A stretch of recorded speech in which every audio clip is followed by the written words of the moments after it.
बच्चे को छोड़ दीजिए, आप चारों उधर बैठे। आप ऊपर में बैठ जाएंगे, थोड़ा जगह और बढ़ जाएगा ना।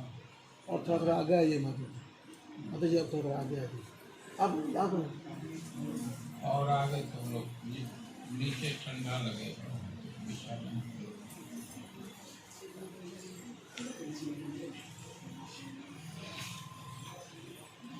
अवान्धस्य ज्ञानाञ्जनशलाकया चक्षुरुन्मीलितं येन तस्मै श्रीगुरवे नमः। हे कृष्ण करुणा सिंधो दीनबंधो जगत्पते गोपेश गोपिका कांत राधा कांत नमस्तुते। तप्त कांचन गौरांगी राधे वृंदावनेश्वरी वृषभानुसुते देवी प्रणमामि हरिप्रिये। नमो महावदान्याय कृष्ण प्रेम प्रदायते कृष्णाय कृष्ण चैतन्य नाम्ने गौरकिसे नमः। श्री चैतन्य मनोभीष्टं स्थापितं येन भूतले सोऽयं रूपः कदा मह्यं ददाति स्वपदान्तिकम्। वाञ्छाकल्पतरुभ्यश्च कृपा सिन्धुभ्यैव च पतितानां पावनेभ्यो वैष्णवेभ्यो नमो नमः। जय श्री कृष्ण चैतन्य प्रभो नित्यानंद प्रिय द्वैत गदाधर श्रीवासादि गौर भक्तवृंद हरे कृष्णा कृष्णा कृष्णा हरे हरे हरे राम राम राम हरे। आप लोग क्या सुनना चाहते हैं?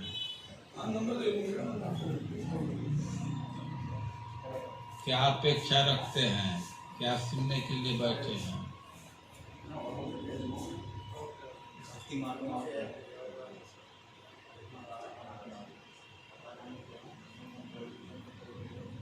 और किसी के मन में क्या आशा है, अपेक्षा है, क्या सुनना चाहते हैं?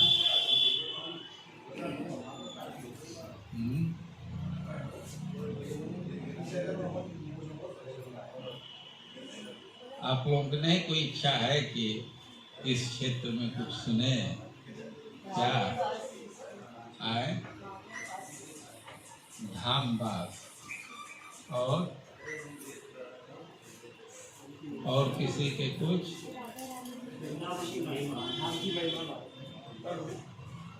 धाम की नहीं। एक दिन हुआ था क्लास को, क्या बरसाना के विषय में हुआ था, उस दिन बरसाना हो गया। पीछे से आप लोग बोलिए ओम नमो भगवते वासुदेवाय। ओम नमो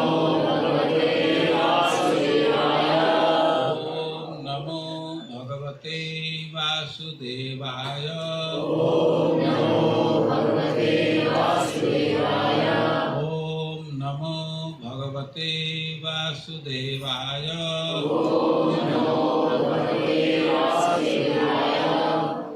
अहो मधुपुरी धन्या। अहो मधुपुरी धन्या। वैकुंठात् च गरीयसी। वैकुंठात् च गरीयसी। दीनम् एकम निवासेन। दिनमेकम निवासेन हरौ भक्ति प्रजायते। हरौ भक्ति प्रजायते। अहो मधुपुरी धन्या। वैकुंठा च गरीयसी। दिनमेकं निवासेन हरौ भक्ति प्रजायते। अहो मधुपुरी धन्या। वैकुंठा च गरीयसी। दिनमेकं निवासेन हरौ भक्ति प्रजायते। हमको गमछा दे रहे हो तो नीचे बैठे हो, सारे जो कुर्सी पर बैठ जाओ। जिसको कठिनाई है तो उधर बेंच पर भी जा करके बैठ। आज बहुत शांति से बैठे हैं। पहले से पता होता कि इतने शांति से बैठेंगे तो हम भी कुछ सोच करके आए होते। उस दिन तो आया था तो आप लोगों को कीर्तन का मूड देख करके हमारा प्रवचन का मूड खत्म हो गया। आज शांति से बैठे हैं और अब ये श्लोक आप लोग सुन रहे थे। आज वृंदावन की यात्रा भी किए हैं। कौन कौन मंदिर देखे?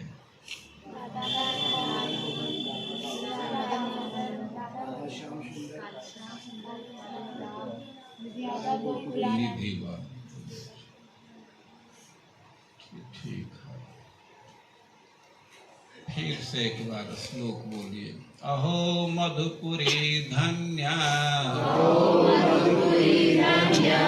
वैकुंठा च गरीयसी दिनमेकं निवासेन हरौ भक्ति प्रजायते। अहो आश्चर्य है, प्रसन्नता है, मधुपुरी ब्रजमंडल धन्य धन्य है। वैकुंठा वैकुंठ से च भी गरीयसी श्रेष्ठ है। दिनम दीन एकम एक निवासेन निवास करने से हरौ भगवान हरि में भक्ति प्रजायते उत्पन्न हो जाती है। पद्म पुराण का श्लोक है, इसमें ब्रजमंडल की महिमा बतला रहे हैं। ब्रजमंडल धन्य है। मधुपुरी मथुरा मंडल को कहते हैं। मथुरा मंडल या ब्रजमंडल का विस्तार 84 कोस है। एक कोस में लगभग 3 किलोमीटर होता है। 84 कोस में ब्रजमंडल फैला हुआ है और इसके विषय में कह रहे हैं कि धन्य है। और वैकुंठा च गरीयसी, ये वैकुंठ से भी श्रेष्ठ है। वैकुंठ भगवान का धाम है, लेकिन कह रहे हैं कि ब्रजमंडल वैकुंठ से भी श्रेष्ठ है। वे ऐसा क्यों कह रहे हैं? दिनम एकम निवासे, यहाँ एक दिन भी कोई निवास करता है, हरौ भक्ति प्रजायते, भगवान हरि में भक्ति उत्पन्न हो जाती है। स्वर्ग मिल जाता है पुण्य से, मुक्ति भी मिल जाती है ज्ञान से, लेकिन भक्ति की प्राप्ति सैकड़ों शुभ कर्म से नहीं हो सकती। भक्ति दुर्लभ। भक्ति की प्राप्ति भक्तों की कृपा से होती है, भक्तों के संग से होती है। ब्रजमंडल का सबसे बड़ा लाभ है कि जो व्यक्ति यहाँ आता है, एक दिन भी निवास किया और भगवान में भक्ति उत्पन्न हो जाती है। कोई कहेगा, आप लोगों में अधिकांश लोग कह सकते हम लोगों को क्या लाभ हुआ, हम लोग तो भक्ति पहले से कर रहे हैं। लेकिन ध्यान देना चाहिए कि जो कारक भक्ति प्राप्ति के हैं, वही कारक भक्ति के वृद्धि के। और जिनको अभी भक्ति की प्राप्ति नहीं है, और ब्रज में निवास करने से भक्ति की प्राप्ति हो जाती है। और जो पहले से भक्ति कर रहे हैं, ब्रज में आए, उनकी भक्ति बढ़ जाती है, तब तो सबको लाभ है, भक्ति बढ़ जाती है। लेकिन अभी भी कोई कहेगा ठीक है, जिसको भक्ति की इच्छा है तो उसके लिए तो बड़ा उपयोगी है, लेकिन हम लोगों को तो अभी भक्ति की वैसी इच्छा नहीं है। बहुत सारे लोग हैं ना कि अभी नौकरी की इच्छा है, विवाह की इच्छा है, घर की इच्छा है, धन की इच्छा, बहुत इच्छा है। तो कहा गया है कि कामिनाम त्रिवर्गदा, जिसके मन में कोई भी कामना है तो उसको पूर्ण करने वाली मथुरा नगरी है या ब्रजमंडल। कामिना जिसके मन में कामना है। कामना बहुत बहुत है, प्रायः प्रायः धन की कामना सबके मन में है, जस की कामना है। जो विद्यार्थी हैं और परीक्षा में पास होना चाहते हैं, जो पास हो गए हैं तो नौकरी चाहते हैं, जिसको नौकरी भी मिल गई तो विवाह चाह रहे हैं कि अच्छा विवाह हो जाए। कामना तो लगी हुई है ना। और कुछ लोगों को तो यहाँ की कामना है, और कुछ लोगों की कामना है कि स्वर्ग मिल जाए, और कोई भी कामना। और कह रहे कामिनाम त्रिवर्ग, जिसके मन में कामना है तो त्रिवर्ग। त्रिवर्ग का क्या अर्थ हुआ? अर्थ, धर्म, काम। मनुष्य के लिए 4 पुरुषार्थ है। कौन कौन? अर्थ, धर्म, काम, मोक्ष। 4 है संख्या, लेकिन नेचर इसका भिन्न भिन्न है। तो नेचर को देख करके, इसके स्वभाव को देख करके 3 को एक खाता में और 1 को एक खाता में। अर्थ, धर्म, काम ये भोग के लिए, और इससे भिन्न है मोक्ष। तो कह रहे हैं कि जिसके मन में कामना है और उसके कामना को पूर्ण करने वाले मथुरा नगरी। और मुमुक्षुणाम च मोक्षदा, कुछ लोगों को भोग की कामना नहीं है, अब तो मुक्त होना चाहते हैं, क्योंकि उनको मुक्ति भी प्राप्त कराए। और कुछ लोग हैं जो न भोग चाहते हैं न मोक्ष चाहते हैं, वे भक्ति चाहते हैं। कि भक्ति क्षुणा भक्तिदा, जो भक्ति चाह रहे हैं तो उनको भक्ति प्रदान करनी है। और काष्टम नाश्रयेत बुध, और ऐसा कौन बुद्धिमान व्यक्ति होगा कि ब्रजमंडल का आश्रय नहीं ले। ब्रजमंडल कामधेनु जैसा है, जो इच्छा है उसको पूर्ण करने में सक्षम है। बहुत लोग धन चाहते हैं, यदि ब्रजमंडल में आ जाए तो उनको धन की प्राप्ति हो जाती है। और हमें तो एग्जैक्ट सर्वे नहीं है, लेकिन यहाँ ऐसे ऐसे लोग रहते हैं कि देखने में एकदम फटीचर लगेंगे, लेकिन वे भी संपन्न हैं।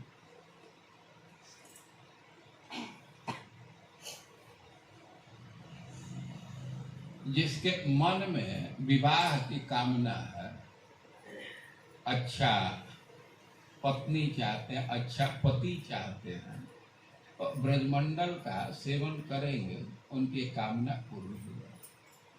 खास करके जमुना जी का सेवन करने से कोई भी रोग दुख दूर हो जाता है और कोई भी इच्छा पूर्ण हो जाती है। गिरिराज जी का सेवन करने से, उनसे प्रार्थना करने से कोई भी मनोरथ पूर्ण हो जाता है। और जो मोक्ष चाहते हैं तो मोक्ष की प्राप्ति होती है। लेकिन सबसे ऊपर है कि जो भक्ति की इच्छा रखते हैं उनको भक्ति की प्राप्ति होती है। और तीर्थ और ब्रजमंडल में अंतर है। जो दूसरे तीर्थ हैं तो उनका सबसे बड़ा लाभ है मोक्ष, लेकिन मुक्ते प्रार्थ्या हरिर्भक्ति मथुरायाम तु लभ्यते। लेकिन जो मुक्त पुरुष भी है वह भी भक्ति की इच्छा करता है, वह भक्ति तो मथुरा में प्राप्त होती है। और दूसरे तीर्थ और ब्रजमंडल में बहुत भारी अंतर है। ब्रजमंडल की विशेषता है कि किसी भी इच्छा को पूर्ण करने में सक्षम है, लेकिन सबसे बड़ा लाभ है कि यह भक्ति की प्राप्ति है और भक्ति की वृद्धि होती है। क्योंकि यहाँ नित्य भगवान का सानिध्य और भक्तों का यह संघट है। दूसरे शहर में कार लेकर के दौड़ रहे हैं, रिक्शा पर दौड़ रहे हैं, लेकिन उनका उद्देश्य दूसरा है। अधिकांश लोगों का उद्देश्य है कुछ धन प्राप्त कर लेना। यहाँ भी रिक्शा से जा रहे हैं, कार से जा रहे हैं, लेकिन यहाँ के लोगों का उद्देश्य दूसरा है। कोई जमुना स्नान के लिए जा रहा है, तो कोई मंदिर में दर्शन के लिए जा रहा है, तो कोई भगवान के पूजा की सामग्री लेने जा रहा है। तो दूसरे शहर और वृंदावन में बहुत भारी अंतर है, और इसी से भक्त लोग यहाँ रहना चाहते हैं। वृंदावन में जिधर निकलिए उधर भक्तों का दर्शन हो।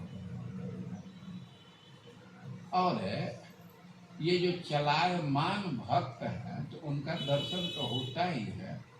ये धाम की विशेषता है कि भगवान भक्तों को वृक्ष के रूप में स्थापित कर दिए। दूसरे भक्त हैं तो कभी कभी तो अपने आवास से बाहर हो जाते हैं। अब वहाँ जाइए तो पता लगेगा कि अभी स्वामी जी कहीं बाहर गए। कि भगवान यहाँ वृक्षों को वृक्ष के रूप में भक्तों को स्थापित कर दिए, और वृक्ष एक जगह कभी भी उनका जा करके दर्शन कर सकते, उनको प्रणाम कर सकते।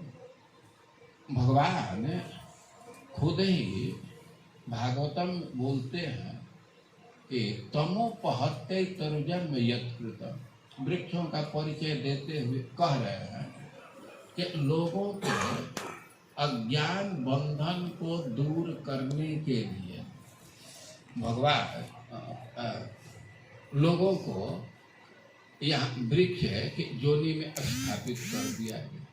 भक्तों के दर्शन से हमारा माया बंधन दूर हो जाता है। जैसे सूर्य के दर्शन से आंखों का बंधन दूर हो जाता है। सूर्य नहीं है तो आंख पर एक बंधन है।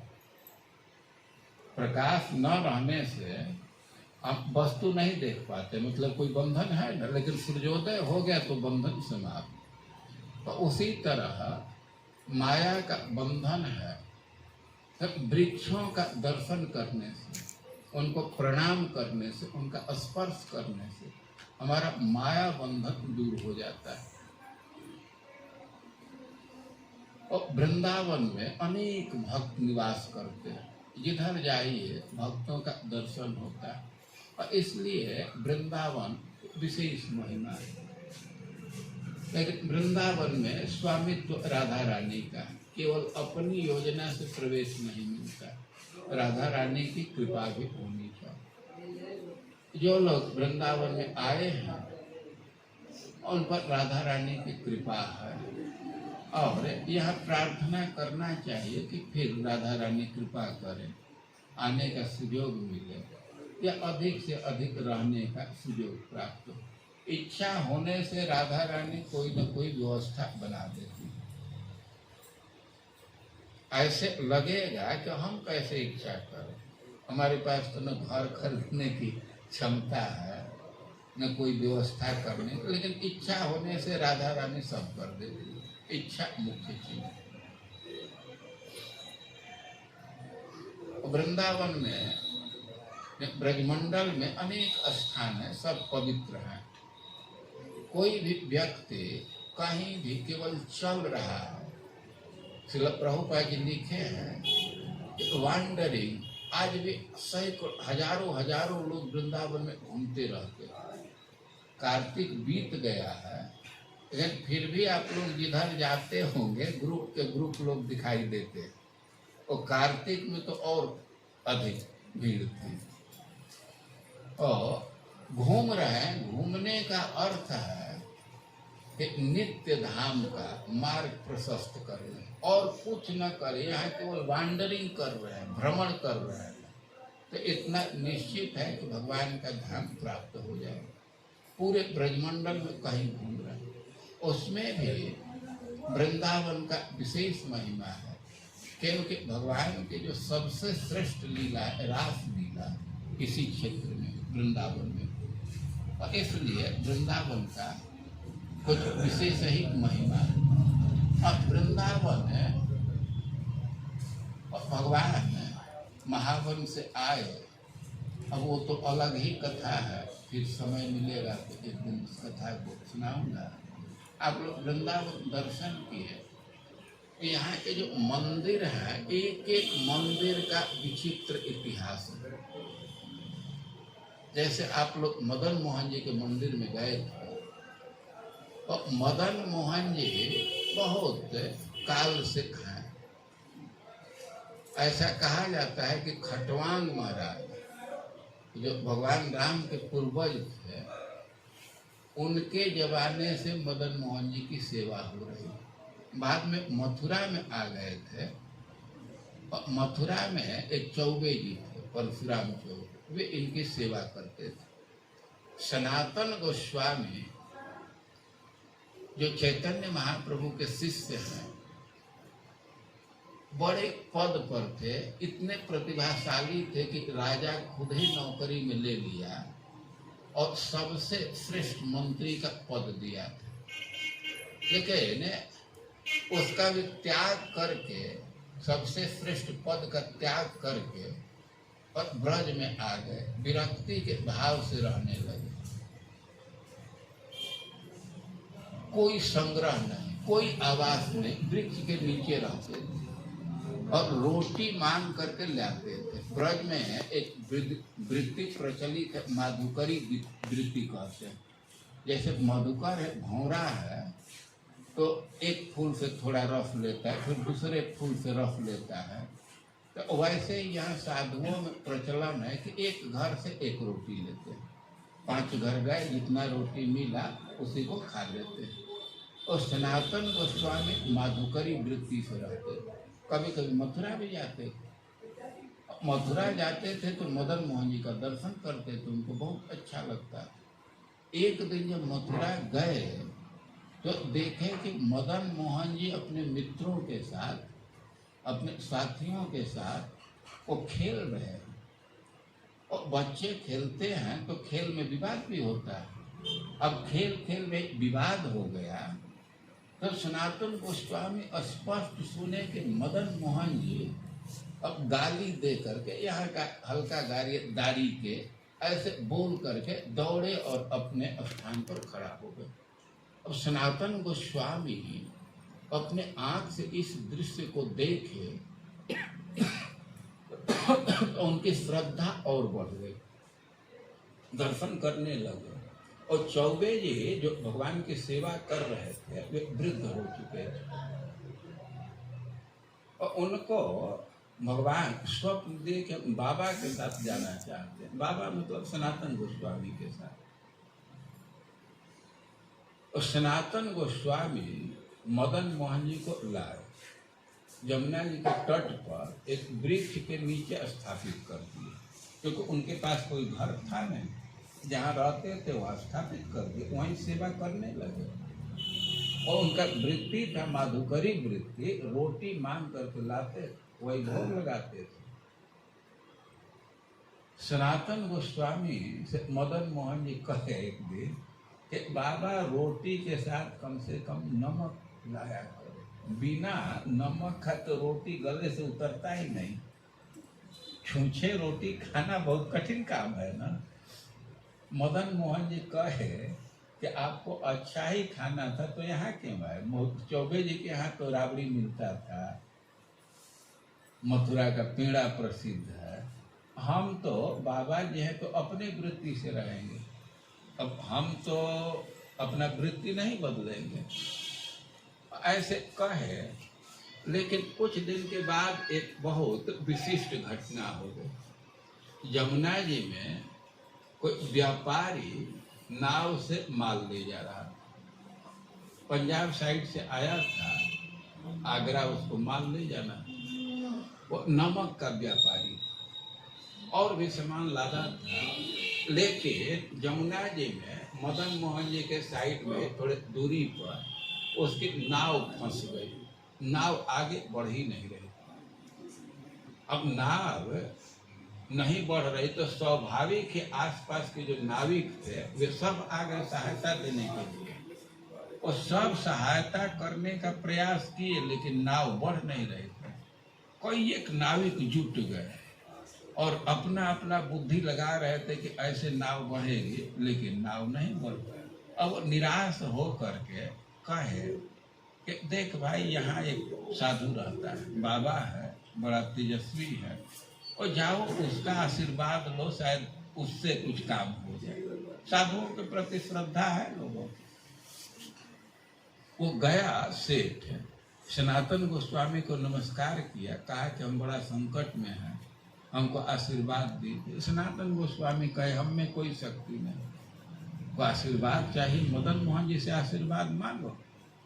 वो मदन मोहन जी के पास गया, उनसे आशीर्वाद मांगा, प्रार्थना किया, तो नाव उसकी चल दी। नाव चल दी, नाव लेकर के गया, और उस ट्रिप में उसको प्रॉफिट बहुत अधिक हुआ, लाभ अधिक हुआ।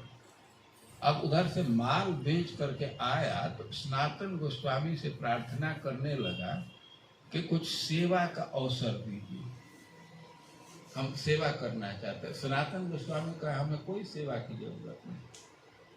वो बहुत आग्रह करने लगा कि कोई अवसर दीजिए। तो कहे अरे तुम नमक के व्यापारी हो, ये मदन मोहन जी नमक मांगते हैं, इन्हीं की कोई सेवा कर। तो वह मदन मोहन जी के भोग की व्यवस्था कराया वो व्यापारी। अब बाद में राजस्थान के राजा लोग खूब सुंदर मंदिर बनवाए, लेकिन थोड़े दिन के बाद ही औरंगजेब की इधर दृष्टि पड़ गई और मंदिर को तोड़वा दिया। और मदन मोहन जी को पुजारी लोग यहाँ से हटा दिए, कुछ दिन रहे कामा में। इसके बाद अभी एक रूप से यहाँ है और एक रूप से करौली में है, राजस्थान में। जो मथुरा से जयपुर के लिए रोड जाता है तो उसी में थोड़ा अंदर में करौली एक जगह। और मदन मोहन जी वहाँ गए। तो यह वृंदावन की भूमि है, यह मदन मोहन जी हैं जो प्रकट बात करते हैं, और सनातन गोस्वामी प्रकट उनको खेलते हुए देखो। ऐसा सनातन मदन मोहन जी का विग्रह। और आप लोग तो उधर से आए कि इधर से गए हम नहीं पता। इधर से जाने पर थोड़ा आगे बिहारी जी का मंदिर, वृंदावन में अति प्रसिद्ध मंदिर है, बहुत भीड़ होती है। और बिहारी जी में तो इस समय तो धक्का से ही हटा देते हैं, पहले ऐसा नहीं होता था। लोग खड़े होकर के देर तक देखते हैं बिहारी जी को, लेकिन पुजारी लोग लगातार देर तक नहीं देखने देते हैं। क्या कठिनाई डाल देते हैं, पर्दा डाल देते हैं। आप लोग अनुभव के बीच में पर्दा खींच देते हैं। वो पर्दा खींचने के पीछे कारण है। एक गांव में परंपरा है कि किसी लड़की का विवाह होता है, अपने ससुराल में जाती है और उसको मंदिर में ले जाते हैं। हाथरस साइड में एक बहू आई और उसकी सास बिहारी जी के मंदिर में ले आए। वो बहू बिहारी जी का दर्शन करने लगी, सास भी दर्शन कर रही थी, प्रतीक्षा की। लेकिन कुछ देर के बाद बहू बैठ गई, दर्शन करते करते बैठ गई ठाकुर जी के सामने। फिर भी सास कुछ प्रतीक्षा की, लेकिन बहुत देर करने लगी तो कहे कि चलो। वो फिर भी बैठी रही, देखती रही। अब उस सास थोड़ा झिझक करके उसका हाथ पकड़ के चलो। अब तो नया नया विवाह हुआ है, सास का अनुशासन है। अब बहू खड़ा हो गई, विश्वास कह रही है तो वधू को तो अनुशासन मानना पड़ेगा। तो वो अब जाने लगे, लेकिन उसके पीछे बिहारी जी भी आने लगे। अब तो पुजारी लोग बड़ा घबरा गए। पुजारी लोग बहुत प्रार्थना किए बिहारी जी से कि रुक जाइए। रुक तो गए, लेकिन पुजारी लोग अब किसी को बहुत देर तक नहीं देखने देते हैं, कहीं इसी के पीछे में चले जाए बिहारी जी। बिहारी जी उस स्त्री के प्रेम में पीछे पीछे जाने लगे। आप लोग राधा रमण जी के मंदिर में गए होंगे, और राधा रमण जी पहले शालिग्राम थे। शालिग्राम मतलब गोला पत्थर होता है। सेवा चल रही थी। ये भगवान के स्वरूप होते हैं शालिग्राम जी। और यहाँ वृंदावन में तो और मंदिर है। तो यहाँ कोई व्यक्ति आया ठाकुर जी के श्रृंगार देने के लिए, जिस साइज का आंख का नाक ये सब है उस हिसाब से आभूषण देता है या जो करता है। तो राधा रमन जी के मंदिर में गया, वहाँ के पुजारी का तो कुछ डिमांड नहीं था, क्योंकि अब शालिग्राम जी का क्या श्रृंगार होगा, अब उनको कहाँ आभूषण धारण कराएंगे। लेकिन पुजारी जी रात्रि को ये सोचते हुए सो गए। ये सोच रहे थे कि हमारे भी ठाकुर जी को अंग होता तो हम भी इनका श्रृंगार करते। ऐसे सोचते हुए सो गए। अब सुबह जगे तो शालिग्राम जी ही इस रूप में प्रकट होगा। कोई कारीगर नहीं बनाया। और राधा रमण मंदिर जो आप दर्शन किए तो शालिग्राम तुम लोग समझ रही हो, वो गोला पत्थर होता है जामुन के जैसा कभी कभी। वो शालिग्राम के विषय में, जामुन के सादृश्यता के विषय में एक घटना लोग सुनाते हैं संत लोग, कि गुरु जी थे, शालिग्राम रखे थे, सेवा करते थे, और कभी कभी शिष्य को भी दे देते थे सेवा करने के लिए। वही ढो करके चलता भी था। इस पर यात्रा कर रहे थे और कहीं जामुन का वृक्ष देखा। अब जो शिष्य था जामुन का फल देख कर तो लुप्त हो गया, कैसे तोड़ा जाए। तो वही पत्थर मारते हैं तो उधर से आता है। अब पत्थर कहाँ मिले तो शालिग्राम जी को उठाया और उसी से मारने लगा। और जामुन तो बहुत गिर गए, वो खाया। लेकिन अब शालिग्राम जी किधर घास में गए, पात में अब मिल ही नहीं रहे थे। तो एक जामुन को ही शालिग्राम जी के डब्बा में रख दिया। वो गया। अब गुरु जी कहे कि शालिग्राम लाओ, तो दे दिया। तो चमड़ा छूटने लगा। ये क्या हो गया? तो कहता है कि पुनी पुनी अच्छा, अब पुनी पुनी पानी। ठाकुर जी गल गुलन हम कर जाए। अब तो बार बार उनका अभिषेक ही रोज कराते, तो गल गए तब हम क्या करें। हम यह कह रहे हैं कि शालिग्राम मतलब जामुन जैसा चिकना पत्थर। ये सादृश्य के लिए बात कह दिया। लेकिन वही अपने पुजारी की इच्छा से राधा रमन जी के रूप में परिणत हो गए। ये वृंदावन का स्थान, यहाँ के मंदिर। एक यहाँ मंदिर है रसिक बिहारी जी का, उसमें आप लोग नहीं गए होंगे, वो गली में है। और रसिक बिहारी जी एक सेवा पूजा चल रही थी और मंदिर में भक्तों का काम बांटा हुआ है। और ट्रेडिशनली महंत कहते हैं, पुजारी कहते हैं। महंत मतलब प्रेसिडेंट समझ लीजिए इस समय। और महंत जी कहीं बाहर गए ठिकाने के लिए, कुछ सामग्री लाना होता है, किसी को कहना पड़ता है। तो पुजारी पूजा कर रहा था, गर्मी का दिन, राजभोग की आरती कर रहे थे और गर्मी का दिन था। पुजारी सुबह से ही जगा था और आरती तो कर रहा था, चावल डुला रहा था, लेकिन उसको बीच बीच में झपकी आ जाती थी।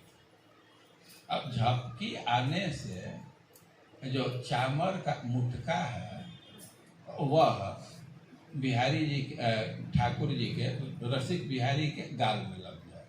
बार बार ऐसे ठेक जाता था, वो बहुत अटपटा लगता था। और रसिक बिहारी जी एक थापड़ पुजारी को मारे, जो इतना जोर से मारे कि साग उखड़ गया। और पुजारी को भी बड़ा क्रोध आया। वैसे उनको छोड़ा जाकर के अपने रूम में। अब महंत जी 2:30-3 बजे आए तो देखे कि मंदिर ऐसे ही खुला है।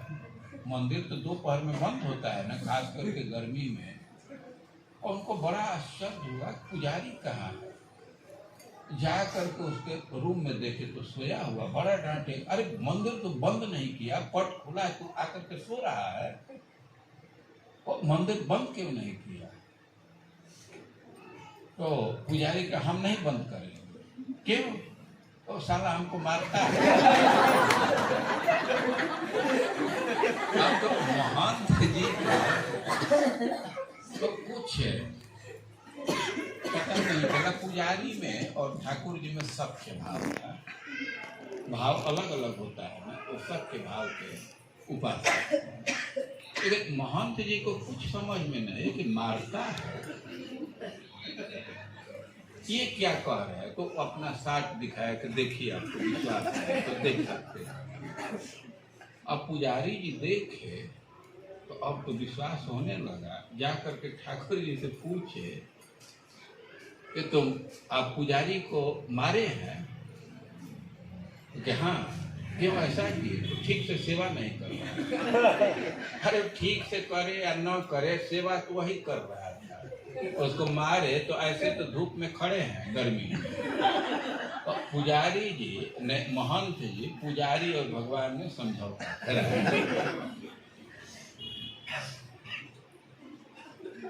और ऐसे ऐसे ठाकुर यहाँ विराजमान है। वृंदावन विचित्र जगह है, भक्ति का मूल केंद्र है। हम तो 40 साल से सुन रहे हैं कि 5000 से अधिक मंदिर है। अब इस समय तो शायद 7000 से अधिक करते होंगे। सब मंदिर का दर्शन नहीं संभव है, और वृंदावन का परिक्रमा करने से सारे मंदिर का सम्मान हो जाता है। और गिरिराज परिक्रमा कर चुके हैं, समय मिलेगा तो एक दिन वृंदावन का परिक्रमा करना चाहिए, कर ले। और वृंदावन के परिक्रमा करने का मतलब है कि सारे मंदिर का सम्मान हो। वृंदावन में आप लोग आए, बहुत अच्छा है। यहाँ थोड़ा सा क्लाइमेट के प्रभाव से सर्दी जुकाम होता है, लेकिन 2-3 दिन में फिर ठीक भी हो जाता है, एक बहुत भारी समस्या नहीं रहती है। वृंदावन का सेवन कीजिए। ध्यान रखना चाहिए कि हमारे चलते किसी ब्रजवासी को कष्ट न, हमारे चलते धाम गंदा न। शरीर में गंदगी है, निकलेगा ही, लेकिन उसको जगह से निकालना चाहिए, जहाँ तहाँ नहीं थूकना चाहिए, पेशाब करना चाहिए, जगह देख कर। हमारे चलते किसी संत को कष्ट न हो, इतना ध्यान रखना। आज जैसे बैठे हैं तो बहुत अच्छा लग रहा है, लेकिन हम दूसरे को समय दे करके नहीं, उनसे छुट्टी लेकर के आए हैं आप लोगों के बीच में। तो हमको फिर से वापस जाना होगा। फिर कब तक आप लोग हैं? फिर एक दिन समय निकाल करके कोई सुयोग जुटेगा तो बैठेगा। ऐसे शांति से बैठिए, बहुत आनंद आता है। अब उसी में कोई फोटो खींचने लगता है, बाह्य वृत्ति हो जाती है, तो कथा बोलने की इच्छा नहीं। माया जगत है, कभी कभी तड़पण होता है भगवान के लिए, तब तक फिर मन बदल जाता है। लेकिन जो भी क्षण 2 क्षण भी भगवान के लिए तड़पण हो रहा है तो बहुत अच्छी बात है।